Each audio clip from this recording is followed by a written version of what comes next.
Assalamualaikum warahmatullahi wabarakatuh.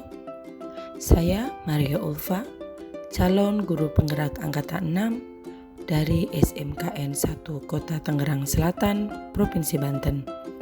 Pada kesempatan ini, saya akan memaparkan tentang pengimbasan budaya positif yang dilaksanakan pada tanggal 31 November 2022 di lingkungan SMKN 1 Kota Tangerang Selatan.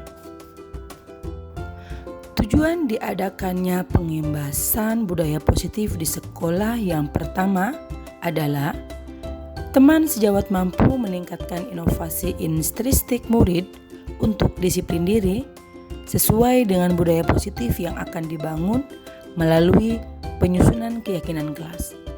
2. Teman sejawat mampu menyusun keyakinan kelas sebagai salah satu bentuk pembentukan budaya positif. 3. Teman sejawat mampu membangun karakter murid melalui pembiasaan yang positif sesuai dengan keyakinan kelas yang telah disusun. Tindakan yang dilakukan dalam pengimbasan budaya positif yang pertama, meminta persetujuan dari kepala sekolah.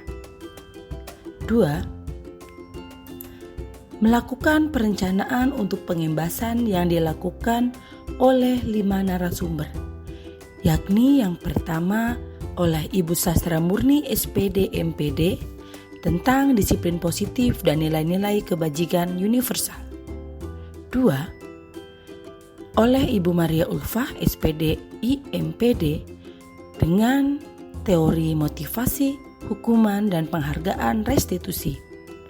Ketiga, oleh Ibu Meliawati Wiguna SPD MPD dengan keyakinan kelas. 4. Oleh Ibu KH Kuria SPD MPD dengan kebutuhan dasar manusia dan dunia berkualitas. Dan yang terakhir adalah oleh Ibu Dini Permatasari SPD MPD dengan restitusi 5 posisi kontrol dan segitiga restitusi. 3. Berkoordinasi dan berkolaborasi dengan wali kelas untuk membuat keyakinan kelas di kelas masing-masing. 4. Memantau, merefleksi, dan mengevaluasi keyakinan kelas yang telah dibuat.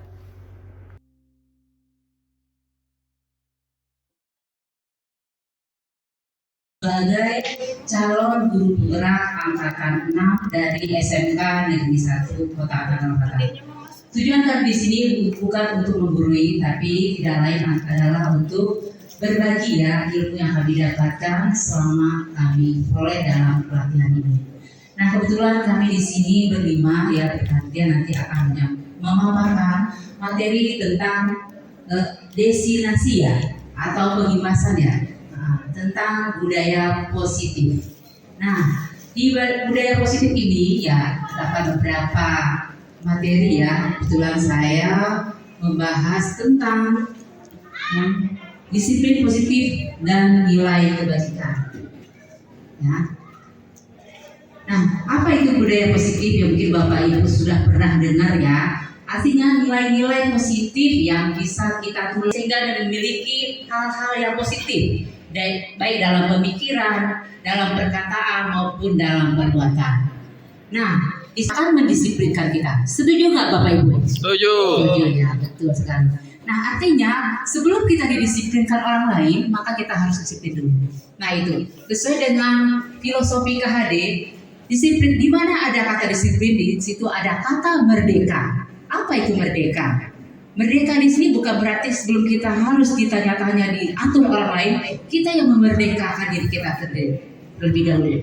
Kita yang mengaturnya, kita yang mengonsepnya sebelum orang lain mengaturnya. Itu maksudnya. Nah, di sini saya akan sampaikan di mana disiplin positif adalah unsur utama dalam konsep budaya positif. Nah, itu yang utama. Kalau orang yang sukses itu pastinya orang yang disiplin Setuju Bapak Ibu? Setuju ya? Oke. Setuju. Nah di sini, tapi dalam hal ini konsep disiplin positif yang dimaksud adalah membimbing murid menumbuhkan disiplin diri karena motivasi internal. Jadi kembali lagi dalam diri sendiri. Nah, kemudian jika tidak memiliki motivasi internal, maka diperlukan pihak lain untuk mendisiplinkan kita atau motivasi eksternal. Nah, konsep ini selaras dengan Ki Hajar Dewantara bahwa disiplin diri diperlukan untuk menciptakan murid yang merdeka. Nah, jangan sampai murid berkata merdeka dalam hal apa ini ya? Kita harus paham apa maksud dari merdeka di sini. Nah, tentunya di sini adalah disiplin diri mampu membuat seorang menggali kekuatannya, ya, atau potensi untuk suatu tujuan yang bermakna. Oke, disiplin diri merupakan kemampuan mengontrol diri, menguasai diri, serta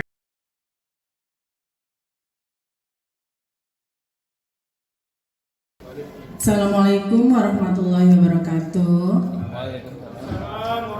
Masih semangat bapak-bapak, ibu-ibu? Ya, oke, baiklah. Sudah tahu nama saya ya, nama saya Maria Ulfa. Ya, saya kebetulan pada saat ini mengikuti CGP bersama teman-teman yang lain dan hari ini akan melakukan pengimbasan tentang budaya positif sekolah. Ya, jadi pengimbasan guru penggerak. Jadi mudah-mudahan dengan saya dan teman-teman bisa men-share ilmu yang saya dapatkan dari CGP, mudah-mudahan bisa diaplikasikan oleh saya dan teman-teman yang ada di sini. Baiklah, selanjutnya tentang teori motivasi, hukuman dan penghargaan restitusi. Seperti itu. Di sini teori motivasi untuk menciptakan lingkungan sekolah yang positif tentu perlu adanya budaya positif, ya. Kemudian budaya positif dapat dilakukan dengan adanya penerapan disiplin yang positif juga. Nah, di sini ada teori motivasi menurut Diane Gosen dalam buku Restia. Yang pertama, untuk menghindari ketidaknyamanan atau hukuman. Nah, di sini adalah tingkat terendah dari motivasi perilaku manusia. Biasanya orang yang motivasi perilakunya untuk menghindari hukuman, apa yang akan terjadi apabila saya tidak melakukannya? Biasanya ngeles hukuman di sini ya, seperti itu. Nah, sebenarnya mereka sedang menghindari permasalahan yang mungkin muncul dan berpengaruh pada mereka secara fisik ataupun psikologisnya. Nah, maupun tidak terpenuhinya kebutuhan mereka bila mereka tidak melakukan tindakan tersebut. Motivasi ini bersifat eksternal, berarti dari luar ya.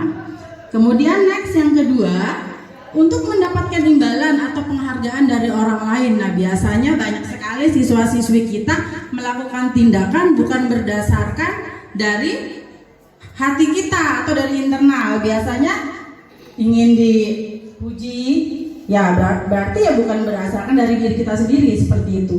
Nah, di sini satu tingkat di atas motivasi yang pertama ini, di sini orang berperilaku untuk mendapatkan imbalan yang tadi saya sudah bilang atau penghargaan dari orang lain, minta pujian seperti itu ya.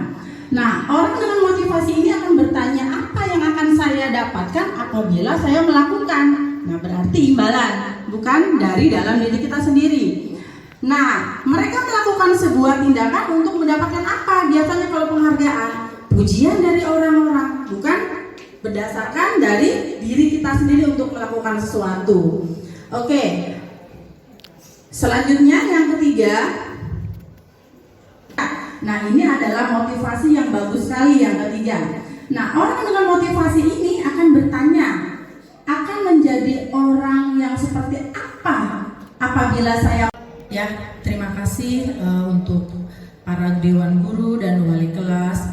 Mudah-mudahan dalam pengimbasan tentang budaya positif di sekolah ini dapat kita aplikasikan di sekolah dan di kelas masing-masing ya. Terima kasih, mohon maaf jika ada kata-kata yang kurang berkenan. Wassalamualaikum warahmatullahi wabarakatuh.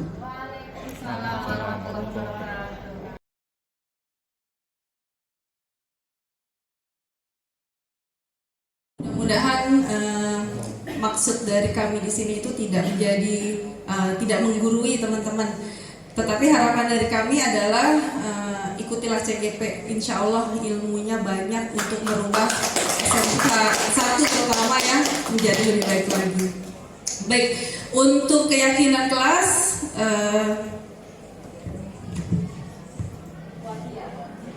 di sini untuk menumbuhkan budaya positif melalui keyakinan kelas, kita harus menciptakan suasana positif di lingkungan sekolah, kemudian lingkungan sekolah sebagai tempat peserta didik belajar harus dapat menghadirkan suasana yang kondusif, aman, nyaman, dan menyenangkan agar peserta didik merasa betah untuk belajar berlama-lama di sekolah. Kemudian kenapa kita harus memiliki keyakinan kelas? Itu dulu yang harus kita kita garis bawahi, benar Bapak. Jadi di awal saya mengajar dulu ketika saya pertama kali datang ke SMK 1 atau mungkin saya pernah mengajar sebelumnya, saya selalu membuat di awal pertemuan itu yang namanya kontrak belajar. Mungkin Bapak Ibu semua sudah membuat ya, pernah membuat yang namanya kontrak belajar. Di situ di dalamnya itu ada yang namanya tata cara kita, aturan kita, atau mungkin materi kita yang akan kita sampaikan dalam 1 semester ke depan ataupun dalam 1 tahun ke depan. Ternyata itu sangat benar sekali dilakukan, dan ditambah kita harus memiliki keyakinan kelas. Nah, keyakinan kelas ini dari mana diambilnya? Diambilnya bukan hanya dari sekedar materi kita saja yang disampaikan, tetapi dari nilai-nilai kebajikan universal. Nah, nilai-nilai kebajikan universal ini apa saja? Kan kalau nggak salah disampaikan ya oleh Ibu Sasra di depan. Intinya adalah nilai-nilai yang tidak di sini itu tidak lepas dari latar belakang suku, jadi tidak mewakili suku gitu, tidak mewakili dari negara, dari bahasa, dari agama, dari keyakinan. Pokoknya intinya secara universal bisa diterima kebajikan tersebut. Nah, contohnya seperti apa? Ya mungkin contohnya nih, misalnya nanti pada saat pembelajaran Bu Mela nih hadirnya dari keyakinan-keyakinannya dari anak murid tersebut. Misalnya nanti Pak Hendar, contoh ngapunten ya Pak Hendar sebagai murid saya di pembelajaran PJOK, Pak Hendar menyampaikan, Bu, untuk pembelajaran PJOK yang nyaman sepertinya kita semua sepakat harus datang tepat waktu. Ya mungkin seperti itu. Baik, nah kesepakatan tersebut kita keyakinan kelas tersebut kita sepakati nantinya bersama. Nah, bukan hanya nanti Pak Hendar, tetapi kelas tersebut dan nanti ada masukan untuk yang intinya nanti adalah menjadi keyakinan kelas. Ya, jadi ternyata juga saya baru pelajari, kita sudah tidak boleh lagi ada yang namanya hukuman. Kita sudah tidak boleh ada lagi namanya ibaratnya kalau saya di PJOK mungkin kalau misalnya ada anak terlambat masuk, saya kasih hukuman push up. Tapi kalau di dalam pembelajaran saya itu masih bisa namanya konsekuensi. Tapi kalau pembelajaran Bapak Ibu itu tidak bisa. Ya itu namanya hukuman. Ya mungkin seperti itu.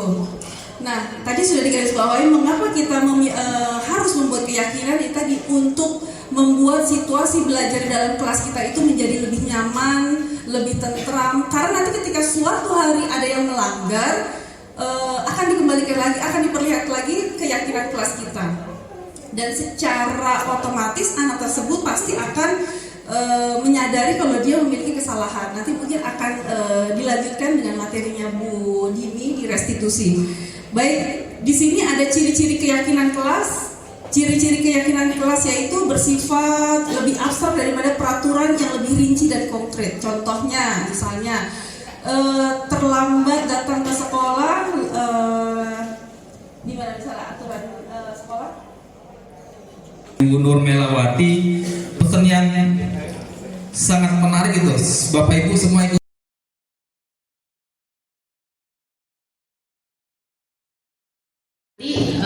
Assalamualaikum warahmatullahi wabarakatuh. Nah, pada kesempatan pengibasan calon guru penggerak kali ini, ya masih tentang budaya positif, saya akan menyampaikan tentang kebutuhan dasar manusia. Sebelumnya saya ingin tanya nih, kalau menurut Bapak Ibu kebutuhan manusia itu apa aja ya? Apa Pak? Makan. Terus Next, menurut Bapak Ibu kebutuhan manusia itu apa aja? Hah? Kebutuhan rohani, terus keamanan, ya, apa lagi? Kenyamanan. Ada satu nih yang sangat dibutuhkan nih. Butuh cinta. Iya, cinta kasih. Nah, ternyata anak-anak yang zuhur ya Pak? Zuhur ya. Kita pending dulu ya. Manusia itu ada yang jasmani. Kalau yang jasmani tadi disebutkan ya, ada sandang, pangan, papan. Kira-kira kalau misalnya salah satu dari kebutuhan itu tidak terpenuhi, apa yang terjadi Bapak Ibu? Kira-kira anak-anak dipaksa nih suruh mengerti 13 mata pelajaran, tapi perut nggak terpenuhi nih, lapar. Kira-kira apa yang terjadi? Bisa pingsan. Iya kan? Tentu saja anak siswa ini akan kesulitan ya diajak konsentrasi, apalagi disuruh menjadi siswa yang produktif dan lain sebagainya. Karena kebutuhan dasarnya belum terpenuhi. Nah, selain itu ada kebutuhan dasar yang secara fisik, psikologi maksudnya untuk bertahan hidup, survival. Ada kasih sayang, tadi yang sudah disebutkan ya. Kemudian rasa diterima, love and belonging. Ada kebebasan atau freedom, kesenangan dan penguasaan. Nah, berarti anak-anak happy itu juga kebutuhan dasar yang harus dipenuhi oleh kita sebagai guru. Lagi Bu Dini, yang pertama ya, nih kebutuhan bertahan untuk hidup. Ini kayak hukum rimba ya. Siapa yang kuat, dia yang bisa mempertahankan apa yang dia miliki. Tapi di dalam sekolah ini kebutuhan yang bersifat fisiologi untuk bertahan hidup itu, misalnya anak-anak untuk menjaga diri supaya tetap sehat, itu juga survive ya. Kemudian anak-anak memiliki rumah yang nyaman, terpenuhi makanan yang tadi itu ternyata ya, supaya dia bisa bertahan untuk hidup, dia membutuhkan makanan, membutuhkan kesehatan, dan membutuhkan tempat tinggal. Tentu saja semua yang ideal untuk anak supaya dia menjadi siswa yang produktif itu tadi. Nah, yang kedua itu adalah next, kasih sayang dan rasa diterima atau kebutuhan untuk diterima. Nah, kebutuhan untuk diterima ini kadang-kadang anak-anak itu mendapatkan masalah Pak. Mungkin anak-anak yang fisiknya kurang, ya kan, sehingga dia mendapatkan bullying. Kadang-kadang anak-anak kita itu dilihat jika temannya yang dari ekonomi yang ke bawah itu tidak diterima di lingkungan sekolah. Nah, ini kita sebagai guru itu bagaimana memahamkan untuk teman-teman yang lain bahwa kita itu semuanya sama. Ya, kita bisa bekerja sama dengan anak-anak agar menerima memberikan kasih sayang ini ya, menerima teman yang memiliki kekurangan. Nah, ini kadang-kadang yang masalah yang luar biasa ya, seperti kemarin di kasus kelasnya Bu Sasra. Nah, itu mungkin dia tidak diterima di lingkungannya karena menurut temannya dia ini aneh gitu, ya kan, sehingga dia tidak mendapatkan kasih sayang atau diterima di lingkungan teman-temannya itu. Kasihan ya Pak, ternyata siswa yang bermasalah itu bukan dari diri dia sendiri, cuman dari lingkungannya yang tidak bisa menerima keberadaan dia karena dia berbeda dari temannya. Nah, itu juga salah satu penyebab. Gitu. Nanti bagaimana penanganannya akan dijelaskan oleh Bu Dini di segitiga restitusi. Seru nanti dengan Bu Dini. Next Bu Dini, penguasaan kebutuhan pengakuan atas kemampuan. Nah, ini tadi dijelaskan sama Bu Mari ya bahwa motivasi dan lain sebagainya itu bagaimana caranya ditumbuhkan dari siswa sendiri tanpa harus diberikan embel-embel hadiah. Ternyata memberi hadiah itu juga hukuman Pak, gitu loh. Hukuman sendiri ya pasti hukuman ya kan. Kenapa bisa disebut seperti itu? Karena hadiah itu mendiskriminasikan anak yang tidak mempunyai kemampuan sama dengan temannya yang peringkat. Seperti itu ya Pak ya. Nanti akan dijelaskan Bu siapa materinya Bu Dini ya, Bu Dini ya. Nah, ini kebutuhan pengakuan atas kemampuan itu untuk mencapai kompetensi, kemudian menjadi terampil, diakui atas prestasi, didengarkan dan memiliki rasa harga diri. Ya, penghargaan seperti ini sangat berarti ternyata diberikan kepada siswa agar dia tetap semangat dan tetap kreatif. Next. Nah, kebebasan ini bukan berarti kemarin itu dari materi ini bebas itu bukan berarti melakukan apa aja boleh gitu ya Pak ya. Kalau menurut Bapak bebasnya seperti apa Pak? Pak Gendar?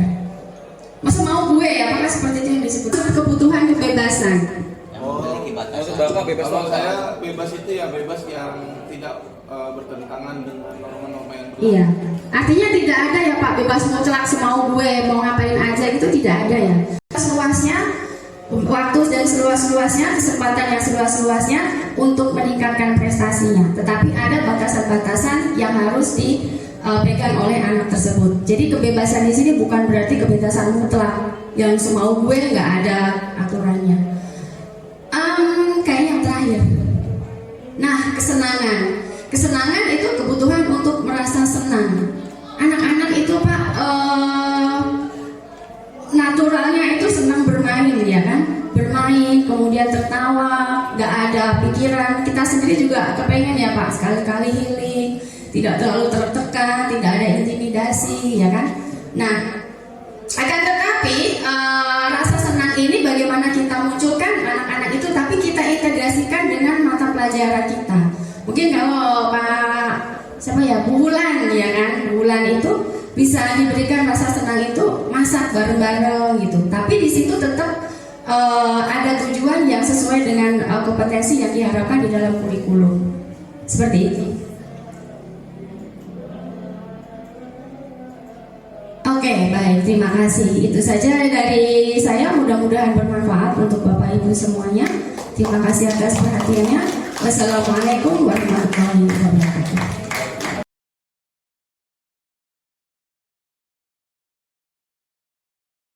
Ini mohon maaf Bapak Ibu bukan berarti menggurui, akan tetapi mungkin karena memang kami mendapatkan ilmunya lebih dahulu, mudah-mudahan apa yang sedikit bisa kami sampaikan bisa diaplikasikan sama-sama di sekolah ya. Nah, Bapak Ibu untuk memenuhi kebutuhan kesenangan kita pada hari ini gitu. Kalau tadi disebutkan oleh Bu Kuliah ya, ada salah satu kebutuhan dasar manusia yaitu kebutuhan kesenangan. Bagaimana kalau kita ice breaking dulu ya Bapak Ibu ya. Bapak Ibu dari Ibu Wisnu. Sekarang nih kemarin saya dapatkan waktu Lokakarya 1 itu ada yang namanya tepuk jempol. Bapak Ibu tahu tepuk jempol? Mungkin ya Bapak Ibu ya. Tepuk jempol, jempol. Jempol kita 2 ya, tangan ya. Kalau bisa 4, 4-4-nya. Ya. Tepuk jempol, jempol, jempol. Gitu ya. Tepuk jempol, jempol, jempol. Untuk kita. Sekali lagi ya, tepuk jempol. Untuk kita. Keren, keren, keren. Gitu ya, kerennya 3 kali ya. Kita coba sekali lagi. Tepuk jempol. Jempol, jempol. Untuk kita. Keren, keren. Oke, terima kasih Bapak Ibu. Kalau cari di kamus bahasa Indonesia itu restitusi itu apa ya? Resistor. Hambatan dong Pak. Hambatan. Restitusi itu mengembalikan ya, kalau nggak salah ya di kamus bahasa Indonesia itu ya restitusi itu. Nah, kalau dalam program guru penggerak ini restitusi itu adalah bagaimana kita seorang guru menciptakan kondisi siswa untuk mereka dapat memperbaiki kembali kesalahan yang mereka buat sehingga mereka dapat kembali lagi kepada kelompoknya dengan kondisi yang lebih kuat, lebih stabil.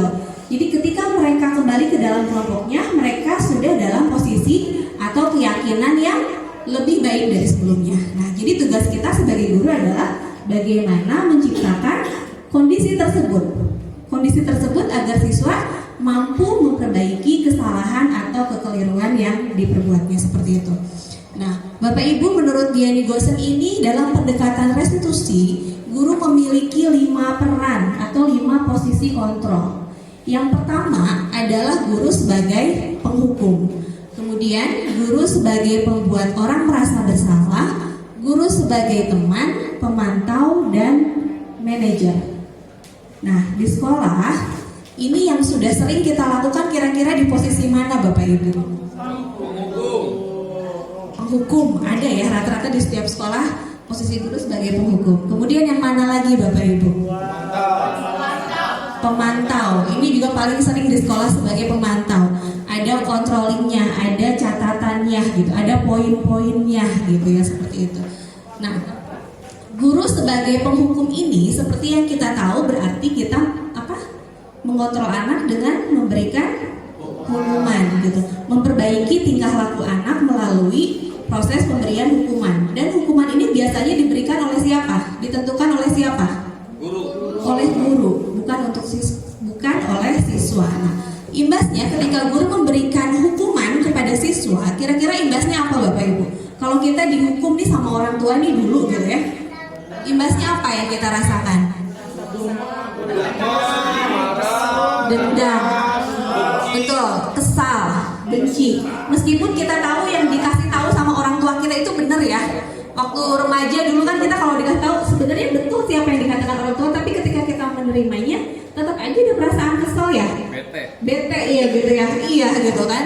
Pokoknya sebel aja bawaannya. Nah, apakah itu akan merubah perilaku siswa, perilaku anak? Tentu tidak. Kebanyakan justru siswa malah akan mengulanginya lagi ya. Kalau anak teknik kebanyakan malah justru jadi ngeyel, jadi sengaja gitu mengulangi lagi kesalahannya dengan pemberian hukuman ini. Nah, kemudian yang berikutnya adalah pembuat orang merasa bersalah. Nah, ini biasanya paling sering dilakukan oleh ibu-ibu guru biasanya, pembuat orang merasa bersalah. Dia tidak menghukum, tidak memarahi, tapi biasanya dengan kata-kata yang menyindir secara halus ya gitu. Kamu nggak kasihan ya sama ibu gitu, atau kamu nggak kasihan sama orang tua kamu sudah begini begitu gitu ya, sehingga anak merasa bersalah gitu. Nah, efek dari tindakan ini apa? Efek dari perbuatan kita yang melakukan hal tersebut kepada siswa apa Bapak Ibu kira-kira? Anak jadi bagaimana? Baper terus? Pundung, apalagi? Efeknya apa ketika anak merasa bersalah? Dia jadi tidak percaya diri, betul sekali ya. Nah, kemudian yang kedua adalah peran kita sebagai teman ya. Saya rasa di sini Bapak Ibu sudah banyak yang memposisikan diri sebagai teman. Sebagai teman artinya kita memposisikan diri sebagai seperti siswa ya gitu. Nah, sebetulnya posisi idealnya bisa kita mulai dari sini Bapak Ibu di sekolah. Bisa dimulai dari posisi sebagai teman. Ini posisi yang baik, hanya saja imbasnya ketika kita melakukan posisi kita sebagai teman, nanti efeknya adalah siswa ketergantungan dengan kita karena mereka merasa nyaman dengan kita. Mereka merasa posisinya sama dengan guru ya. Ada baiknya tapi efeknya imbasnya nanti mereka akan jadi ketergantungan dengan kita gitu. Yang paling banyak diterapkan di setiap sekolah ya gitu. Sekolah ada aturan, sekolah ada ada prosedurnya, sekolah ada mekanisme penanganan siswanya, ada catatan kasusnya, ada lembar monitoringnya, ada controllingnya, ada poin-poinnya. Nah, melalui peran guru sebagai pemantau ini, siswa kira-kira berubah nggak perilakunya? Mungkin berubah, tapi ketika monitornya tidak ada, hilang, berubah lagi gitu. Jadi mereka akan berubah hanya karena takut poinnya tinggi misalnya, atau takut akan konsekuensi yang dibuat seperti itu. Sebagai manajer ini seperti apa kira-kira Bapak Ibu? Ya, memanage siswa, membimbing. Nah, posisi guru sebagai manajer ini nanti akan erat kaitannya dengan segitiga restitusi ya gitu. Jadi peran guru adalah hanya sebagai fasilitator gitu. Jadi guru tidak ada intervensi mengendalikan siswa, tapi nanti siswa yang akan bisa membuat keputusan sendiri gitu. Jadi guru hanya bersifat mengarahkan, menuntut siswa gitu kan, mendampingi siswa dengan pertanyaan-pertanyaan yang nanti akan bisa mereka jawab sendiri, sehingga mereka memiliki kesadaran bahwa dan keyakinan bahwa memang itu yang sebaiknya saya lakukan seperti itu gitu. Ini memang tahapan yang paling sulit, tapi harus berikutnya. Nah, berikutnya ada segitiga restitusi tadi.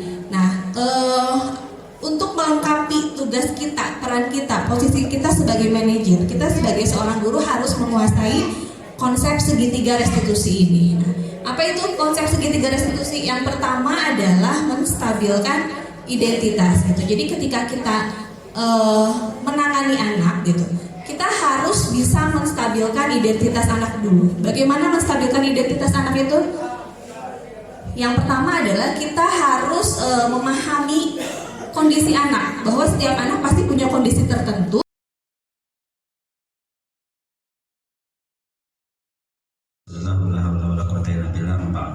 Pada yang terhormat Bapak Ibu CGP dan Bapak Ibu CGP angkatan 7, ini angkatan 6, dan mudah-mudahan Pak Rijal seperti itu, Bu Silvi, Bu Hartini ya, angkatan 9 nanti, Pak Hendar angkatan 9, Pak Priyo angkatan 9, Pak Haji angkatan 9. Masih buka kan Pak? Nanti pertanyaan-pertanyaan itu akan dijawab sendiri. Oke Bapak Ibu sekalian, alhamdulillah hari ini kita sudah menyaksikan dan mendengarkan pemaparan dari teman-teman CGP angkatan 6 ini merupakan tugasnya tadi ya, aksinya tadi yang harus diberikan diimbaskan kepada teman-teman sekalian. Dan alhamdulillah ada respon baik dari teman-teman, ada pertautan hati yang berbeda dengan teman-teman. Akhirnya teman-teman juga bisa ikut itu, nanti bisa nyari jawaban sendiri, dan jawaban itu nanti akan didiskusikan. Jawaban yang sama sebenarnya, tapi cuma beda pandangan, gitu ya. Bukan jawaban berbeda, tapi jawaban yang sama. Ini adalah semua filosofi Bapak Ibu sekalian, termasuk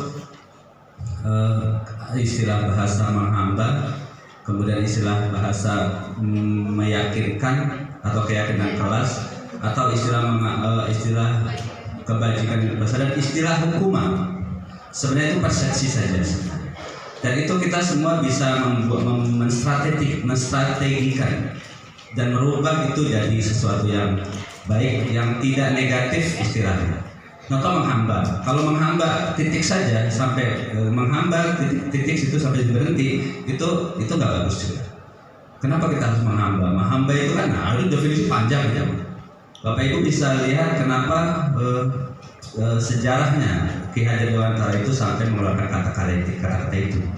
Terutama yang modul 1.1 Pak Arif, Bu Dwi dan Pak Ismu. Kalau Ibu ini udah nggak tahu. Kenapa tiba-tiba dia keluar kata-kata itu?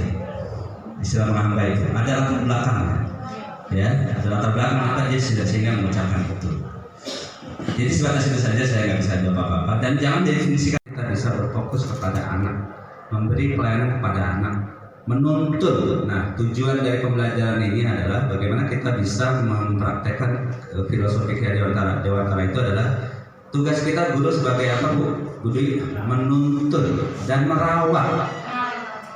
Iya, fasilitator bagaimana dia bisa tumbuh kembang sesuai kodratnya. Sehingga karena itu tujuannya adalah menuntun dan merawat, sehingga itu harus ada kesenangan. Tumbuh kembang itu harus senang. Kalau nggak senang nggak bisa Bapak Ibu. Makanya ada istilah student well-being. Jadi membuat suasana senang. Jadi pertama kita menuntun anak sesuai kodratnya. Yang kedua membuat anak jadi senang. Dua itu aja faktor. Dua itu saja Bapak Ibu sekalian. Kalau dua itu sudah terlaksana, maka Bapak Ibu sudah melaksanakan filosofi Ki Hajar Dewantara. Contoh satu misalkan gitu. Ini hukuman atau bukan? Hukuman atau bukan?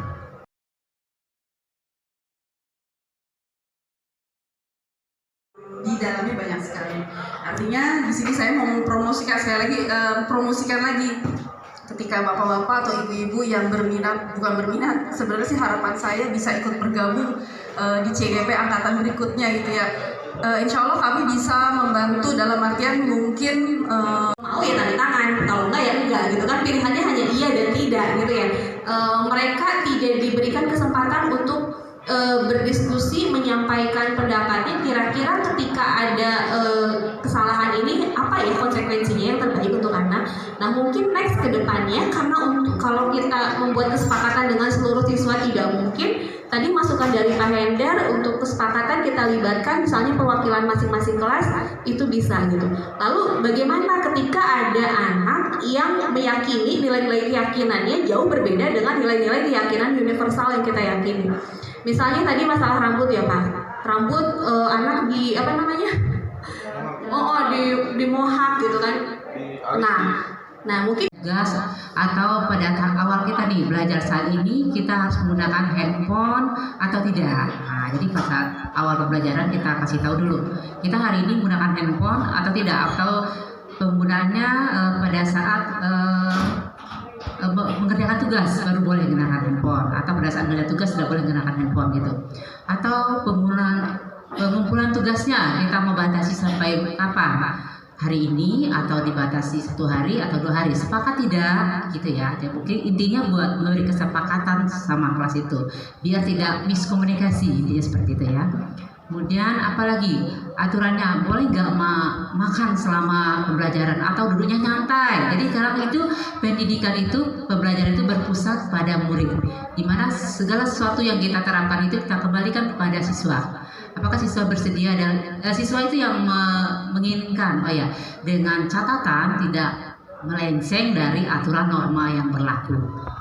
Pembelajaran di saat kita masuk ya di awal.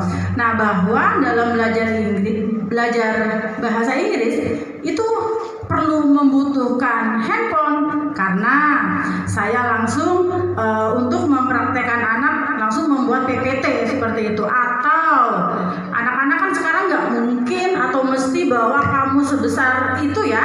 Kalau zaman dulu sih oke-oke aja, sekarang kan kamus digital sudah ada seperti itu.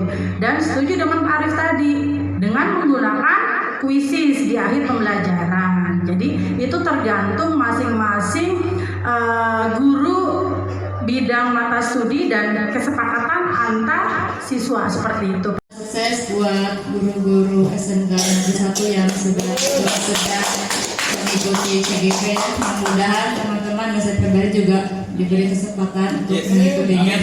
Amin. Maaf, langsung saja, terus terang dari 5 pemateri ini, yang satu yang belum saya pahami tentang materi keyakinan kelas. Saya tuh asing sekali ya baru dengar keyakinan kelas, karena kan dikatakan di situ banyak ke konkretnya dia bisa tidak gitu hubung normal. Karena saya baru dengar, asing sekali terus terang keyakinan kelas itu bagaimana bentuknya untuk penerapannya nanti kita di kelas sebagai guru. Terima kasih. Itu saja. Angkatan ke-6 ya Pak. Tepuk tangannya dong buat ibu-ibu kita di panel ini.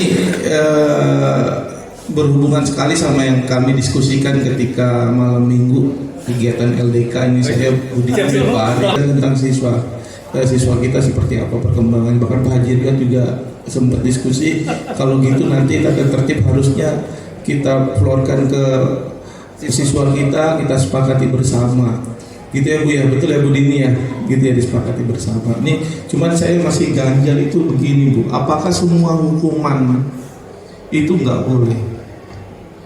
Adakah hukuman yang boleh? Ya, kayak saya nanya tuh ke istri saya, emang nggak boleh gitu? Misalnya udah berkali-kali dinasihatin, diingetin, tapi dia nggak berubah-berubah. Udah didatengin, wali kelasnya udah datang ke rumahnya, penghambaannya udah luar biasa itu wali kelas. Misalnya contohnya nih, siswa kami di 11 PS1 misalnya, gurunya udah datang bolak-balik, guru bikonnya udah datang bolak-balik, guru bidang studinya udah datang bolak-balik. Kita cari, memang kita tahu kondisinya orang tuanya nggak ada. Apakah alasan tadi yang Bu Dini bilang, kita harus tahu kondisi anaknya, apakah kondisi bisa menjadikan dia melakukan itu, membolehkan kondisi. Jadi boleh saya apa, karena kita harus paham karena kondisinya gitu. Kalau menurut saya nggak boleh juga. Jangan sampai anak menganggap karena kondisinya dia seperti itu, jadi boleh dia nggak masuk sekolah. Angkatan ke-6 ya Pak. Tangannya dong buat ibu-ibu kita di panel. Ini berhubungan sekali sama yang kami diskusikan ketika malam minggu kegiatan LDK ini.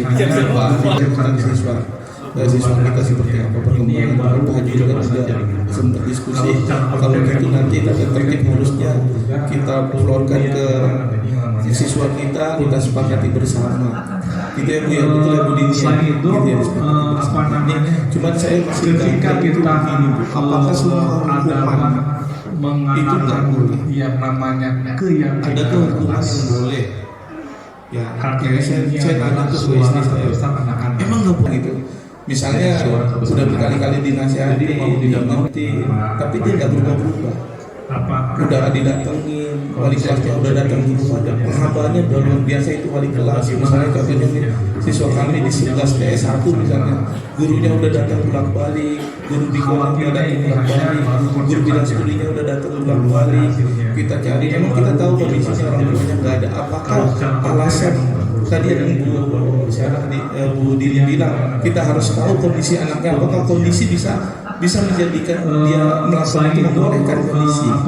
Jadi boleh saya katakan kita harus paham dengan kondisinya gitu. Kalau menurut saya nggak boleh juga, jangan sampai anak menganggap karena kondisinya dia seperti itu, jadi boleh dia nggak masuk sekolah. Suara terbesar anak. Ini agak sedikit nggak tahu ini keluhan atau curhat atau apa. Ketika tidak ada punishment, tidak ada reward, tadi apa hukuman, dan di dalam kurikulum Merdeka itu kita juga harus menaikkan, menaikkan kelas siswa-siswi.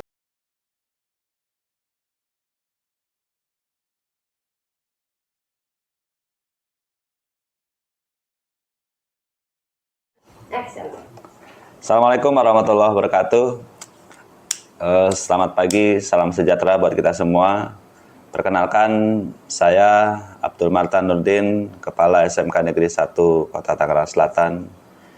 Pada kesempatan ini akan memberikan dukungan besar kepada teman-teman calon guru penggerak CGP Angkatan 6 dari SMK Negeri 1 Kota Tangerang Selatan dalam hal kegiatan aksi nyata, desiminasi kegiatan budaya positif, di mana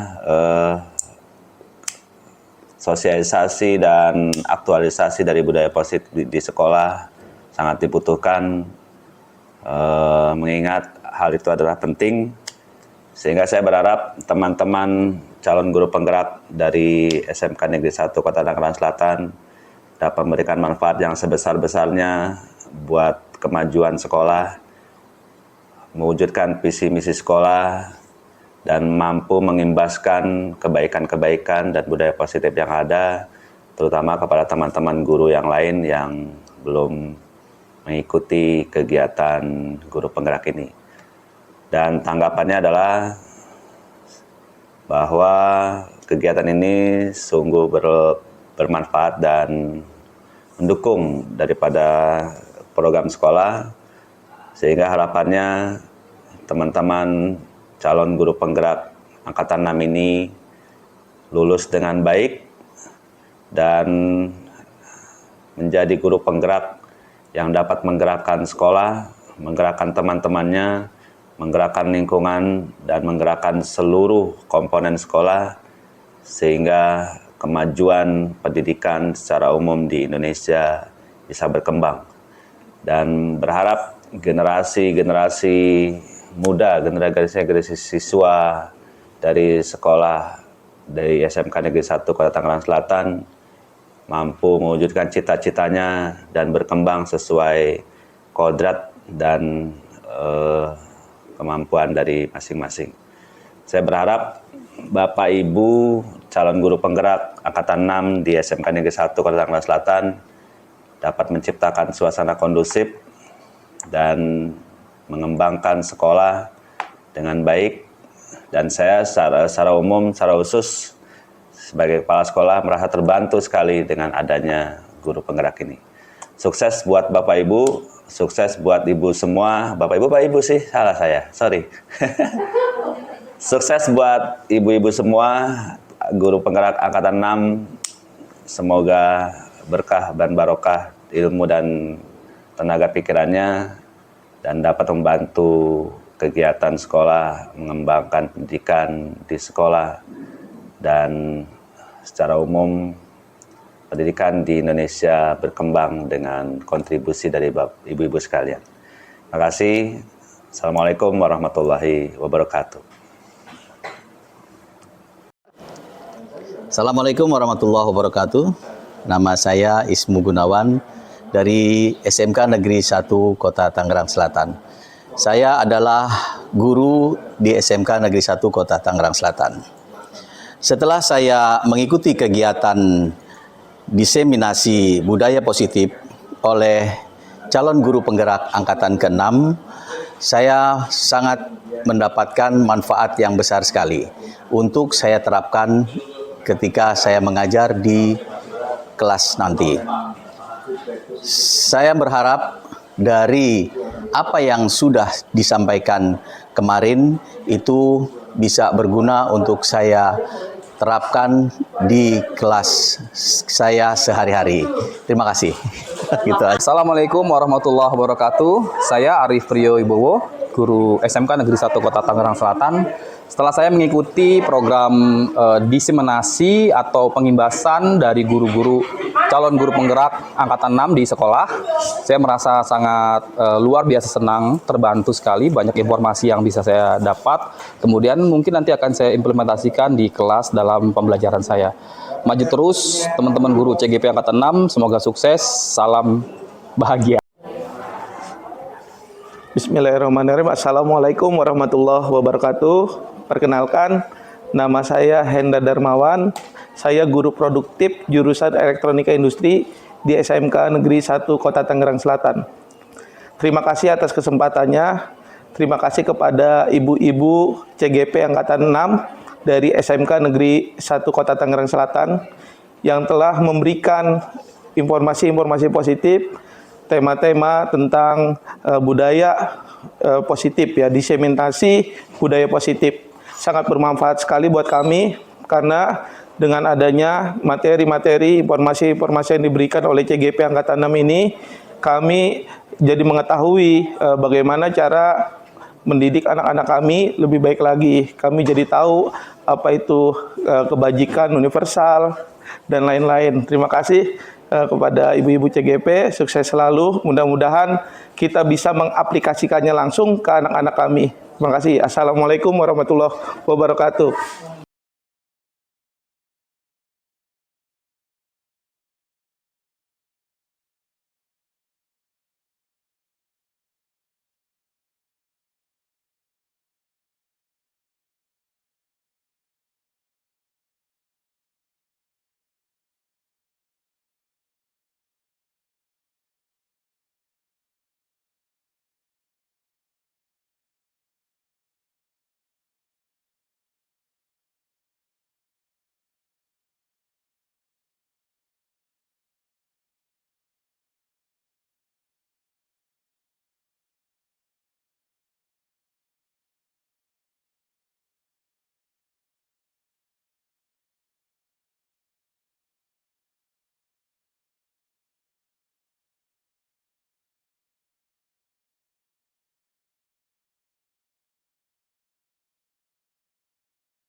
Warahmatullahi wabarakatuh. Selamat pagi anak-anak, semoga kalian semua dalam keadaan sehat walafiat. Terima kasih. Sebelumnya kami di sini ya perwakilan dari guru-guru ya. Di sini kebetulan kita berlima lagi ada pelatihan guru penggerak ya. Kemudian saya, Bu Sasra, Bu Dini, dan Bu Mela, serta ada Bu Maria dan Bu Kuria telah menjalankan pelatihan guru penggerak. Ingin berbagi kepada kalian ya, intinya di sini adalah kita untuk menggerakkan kebersihan lingkungan di sekolah kita atau menanamkan budaya positif. Tujuannya adalah pertama adalah dengan bersihnya lingkungan pasti akan bersih pikiran, bersih hati, dan nantinya kita akan mudah untuk mendapatkan ilmu pengetahuan. Nah, beberapa gerakan yang akan kita lakukan di sini adalah pastinya untuk gerakan bersih lingkungan. Ada gerakannya, namanya pertama adalah gelang rabat, yaitu gerakan pulang bersih rapi. Gerakan pulang rapi bersih. Yang kedua, kurasaki. Apa itu kurasaki? kurangi sampah sekolah kita. Jadi ini semuanya perlu koordinasi kerjasama dari anak-anak semua ya untuk bisa kerjasama dari anak-anak, guru, piket dan semua warga sekolah ya untuk bisa mewujudkan lingkungan sekolah yang bersih, sehat dan nyaman. Nah untuk selanjutnya mungkin ada tambahan dari Bu Dini. Silakan Bu Dini. Oke. Ya, baik, sedikit menambahkan saja. Kalian siap tidak menjalankan program sekolah bersih, gerakan Kurasaki dan Gelang Rabar? Siap? Siap ya. Kurasaki, kurangi sampah sekolah kita. Bagaimana caranya? Kira-kira bagaimana caranya kita mengurangi sampah yang ada di sekolah? Gimana? Puasa, nggak jajan gitu ya. Menghemat juga ya, kalian jadi menabung. Ya. Salah satu caranya, salah satu yang akan kita mulai gerakan adalah dengan membiasakan membawa tempat makan sendiri dari rumah ya. Oke, yang saat ini baik minum maupun makan. Ibu sudah melihat nih, sebagian dari kalian sudah ada yang membawa bekal sendiri dari rumah ya, betul? Iya. Ibu sangat apresiasi ya, keren kalian ya. Nah sekarang mulai dibudayakan lagi yang belum, kalian bisa membawa tempat makan sendiri, tempat minum sendiri, kosong gak apa-apa. Nanti makanannya, minumannya bisa kalian isi dengan jajan di kantin, di UP ataupun di UP Labuga. Ya, mulai membiasakan sehingga sampah-sampah plastik, styrofoam itu akan berkurang di lingkungan sekolah kita. Kadang-kadang kita kalau sudah jajan, kita lupa ya, buang sampahnya di mana aja. Bahkan ada yang di kolong-kolong meja seperti itu, betul nggak? Betul ya. Ketika ibu keliling ke kelas-kelas, ada masih banyak sampah-sampah yang di pojokan. Nah, yuk coba budayakan dari sekarang, kita kurangi sampah yang ada di sekolah kita. Dimulai dari siapa? Dari diri kita sendiri. Waktu hari Senin kemarin, masih ingat nggak? Bu Is bilang apa? 3M. Mulai dari sendiri-sendiri, mulai saat ini, lalu apa? Mulai dari hal-hal yang kecil ya. Kita coba ya, bisa ya? SMK? Oke. Nah kemudian yang kedua adalah gerakan Gelang Rabar. Gerakan Gelang Rabar ini digagas oleh kepala sekolah kita, Bapak Abdul Martanuddin. Nah kali ini, kesempatan ini kita akan mulai galakan ya. Gelang Rabar itu apa? Gerakan pulang bersih rapi. Jadi nanti kalian sepulang sekolah diusahakan sudah merapikan kelasnya masing-masing.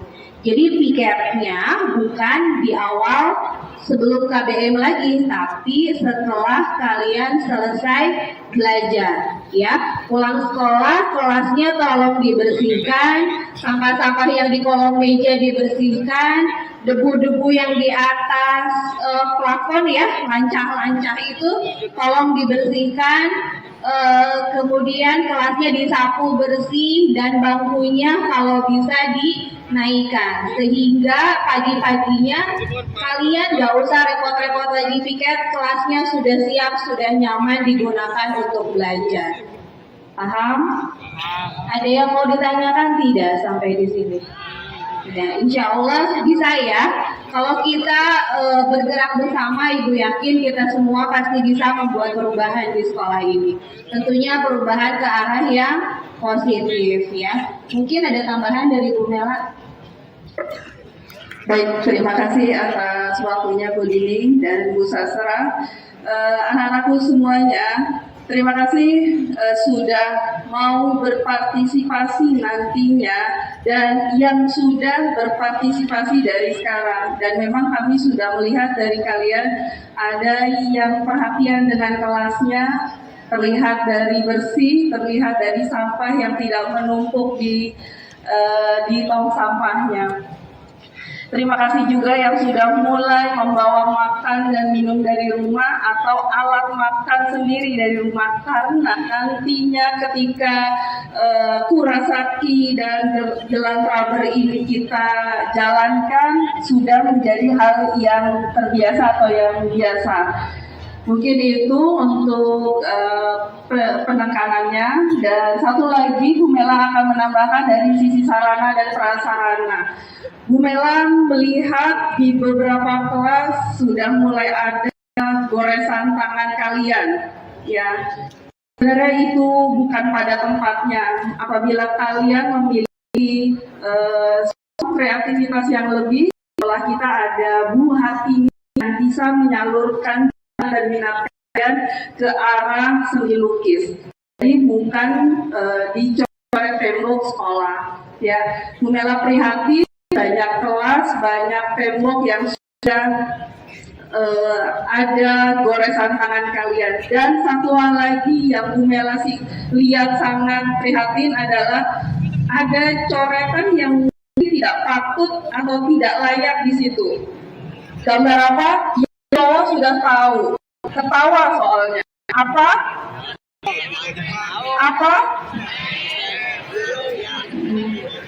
Mau tahu apa? Dan itu letaknya persis ada di sebelah kiri kalian, ya, di tembok situ. Silakan kalian pahami dan lihat apa itu.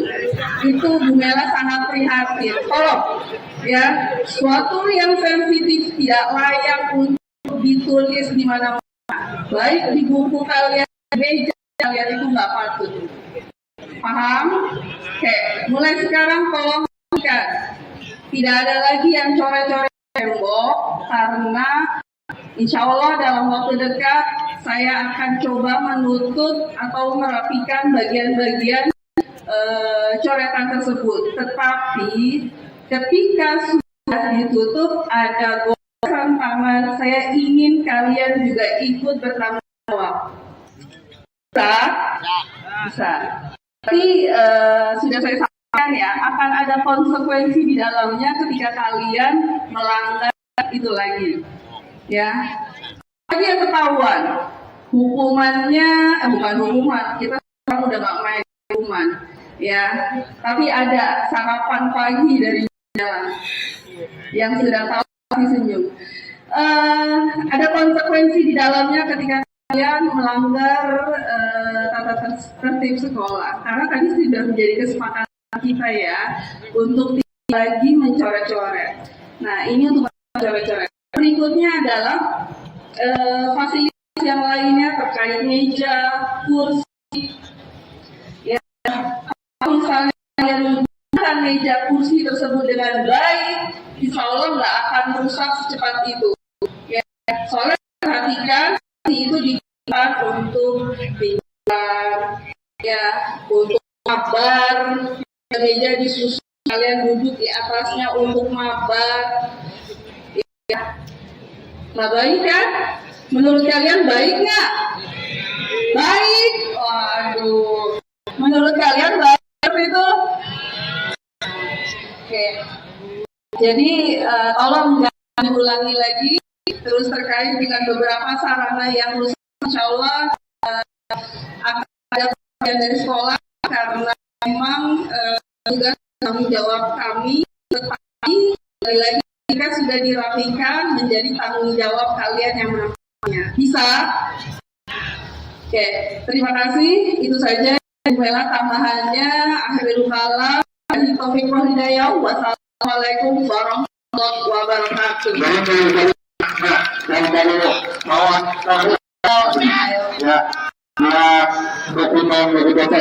Ya,